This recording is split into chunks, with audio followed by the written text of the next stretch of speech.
Setiap tahun, berjuta nyawa menjadi mangsa akibat penyakit hati kronik. Penyakit hati kronik adalah pembunuh secara senyap. Ia tidak menunjukkan sebarang gejala sehingga hati mengalami kerosakan yang teruk.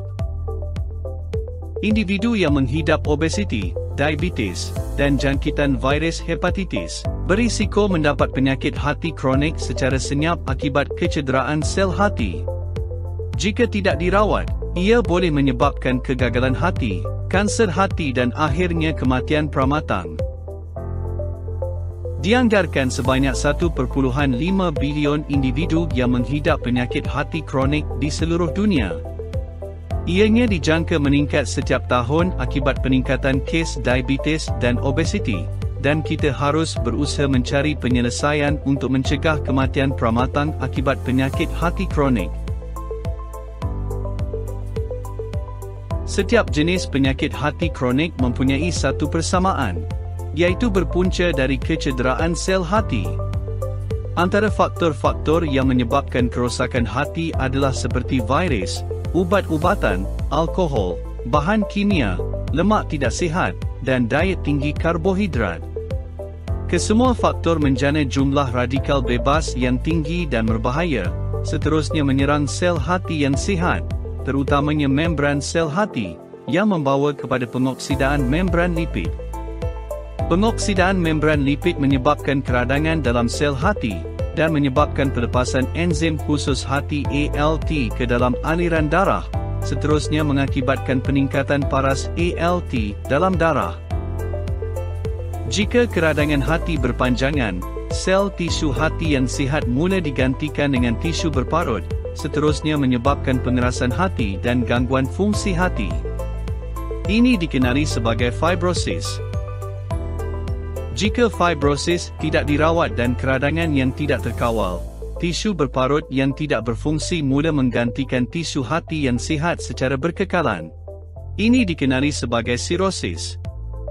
Oleh kerana tisu yang sihat semakin berkurangan, maka hati sukar untuk berfungsi dengan baik. Akhirnya, apabila sirosis berlaku secara berterusan, ia akan menyebabkan kerosakan hati yang teruk sehingga ia berhenti berfungsi sepenuhnya, menyebabkan kegagalan hati dan kematian pramatang. Pada masa kini, pilihan rawatan adalah terhad untuk menghentikan kecederaan hati daripada berkembang ke peringkat penyakit hati kronik yang lebih teruk. Sejak 3,000 tahun dahulu, Phyllanthus niruri telah digunakan secara meluas dalam perubatan tradisional untuk meningkatkan tahap kesihatan hati. Phytonutrien semula jadi dalam tumbuhan ini dipercayai membantu dalam jangkitan hepatitis dan kecederaan hati kronik. Walau bagaimanapun, penggunaan tumbuhan ini dalam penggunaan klinikal tidak diterima dengan baik oleh badan kesihatan profesional, kerana kekurangan fakta saintifik untuk menyokong keselamatan dan keberkesanannya. Oleh itu, kami memulakan penyelidikan mengenai Phyllanthus niruri dengan tujuan untuk menjalankan percubaan klinikal, bagi membuktikan keselamatan dan keberkesanannya dalam meningkatkan tahap kesihatan hati. Kami memformulasikan Phyllanthus niruri sebagai Hepar P, dan memulakan percubaan klinikal terbesar pada tahun 2018. Percubaan klinikal ini dijalankan di pelbagai pusat kajian, secara rawak, placebo terkawal, dan double-blinded. Reka bentuk kajian ini mematuhi piawaian utama untuk mengkaji keselamatan dan keberkesanan dalam kegunaan bidang perubatan. Percubaan klinikal ini telah dijalankan oleh sekumpulan pakar perubatan terdiri daripada 3 buah hospital kerajaan. Sejumlah 226 pesakit dengan penyakit hati berlemak bukan alkohol, iaitu penyakit hati kronik yang paling kerap dan membebankan masyarakat kita, telah diasingkan secara rawak kepada 2 kumpulan, kumpulan rawatan dengan Hepar P, dan kumpulan placebo.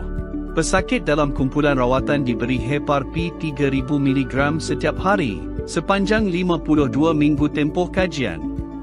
Kumpulan placebo pula diberi kapsul serupa Hepar P yang mengandungi bahan tidak aktif, sepanjang 52 minggu. Ahli penyelidik membandingkan keputusan daripada kedua-dua kumpulan tersebut. Hepar-P telah dibandingkan bersama kumpulan placebo untuk memastikan penambahbaikan adalah ketara secara statistik dan bukannya berlaku secara kebetulan. Kajian secara rawak bermakna sesiapa yang menerima Hepar-P sebagai rawatan diagihkan melalui sistem komputer dan bukan diputuskan oleh ahli penyelidik. Ini memastikan keberkesanan rawatan dalam kajian adalah tepat dan tidak berat sebelah. Percubaan klinikal ini telah direka dalam kaedah double-blinded, di mana pesakit mahupun penyelidik tidak mengetahui siapa yang mendapat rawatan Hepar-P atau placebo sehingga kajian berakhir. Kaedah ini menghalang penyelidik daripada menyebarkan maklumat kajian secara tidak sengaja atau berat sebelah, yang menjadikan keputusan percubaan ini sangat tepat. Pada akhir percubaan klinikal Hepar-P, 3 keputusan positif diperoleh.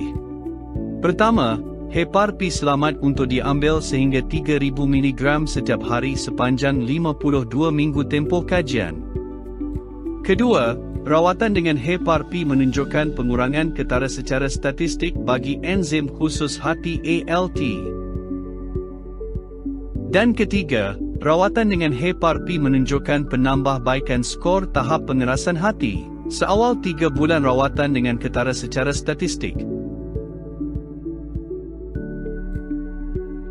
Keputusan kajian yang positif ini membuktikan bahawa Hepar-P mampu melindungi kecederaan sel hati dengan menghalang pengoksidaan membran lipid, iaitu punca penyakit hati kronik. Dengan keputusan kajian yang positif ini, kami percaya bahawa Hepar-P akan menjadi penyelesaian utama bagi merealisasikan visi kami untuk membantu lebih ramai individu yang menghidapi penyakit hati kronik. Nova merupakan sebuah syarikat berasaskan nutrisi dan kesihatan yang sentiasa berusaha untuk menyelidik, menghasil, dan mengkomersial penyelesaian baru bagi menangani dan melawan penyakit kronik yang sedang berleluasa.